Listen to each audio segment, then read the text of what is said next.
હવે ખેડૂત ભાઈઓ વરસાદની રાહમાં છે, ત્યારે હવે વરસાદી વહન આવી રહ્યું છે.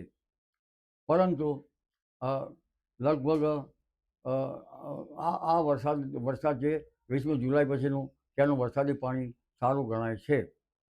આ વરસાદના લગભગ 21 તારીખથી 25 તારીખમાં મધ્ય ગુજરાતના ભાગોમાં સારો વરસાદ થવાની શક્યતા છે.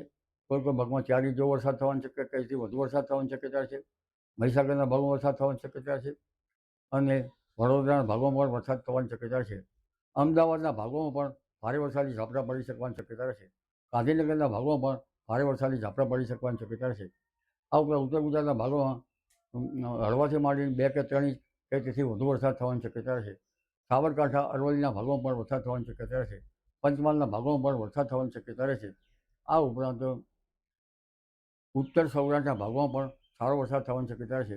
તારીખ 30 જુલાઈ સુધીમાં દક્ષિણ ગુજરાતના ભાગોમાં ભારેથી અતિ ભારે વરસાદ થવાની શક્યતા રહે છે. નાની નદીઓમાં હળવા પૂર આવવાની શક્યતા રહે. દક્ષિણ સૌરાષ્ટ્રના ભાગોમાં પણ કેટલાક ભાગોમાં ભારે વરસાદ થવાની શક્યતા રહે છે. આ ઉપરાંત દ્વારકાના ભાગોમાં વધુ વરસાદ થવાની શક્યતા રહે છે. પોરબંદરના ભાગોમાં વધુ વરસાદ થવાની શક્યતા રહે છે. જામનગરના ભાગોમાં હળવા ભારે વરસાદી ઝાપટા પડવાની શક્યતા રહે છે. એટલે વરસાદની જરૂર છે, પણ આ વરસાદી વહન થોડુંક ઉત્તર ભારત તરફ જવાની શક્યતા રહે છે. જો તેનો માર્ગ સડસડાટ ગુજરાત તરફ આવે તો વધુ વરસાદ પણ થઈ શકે છે.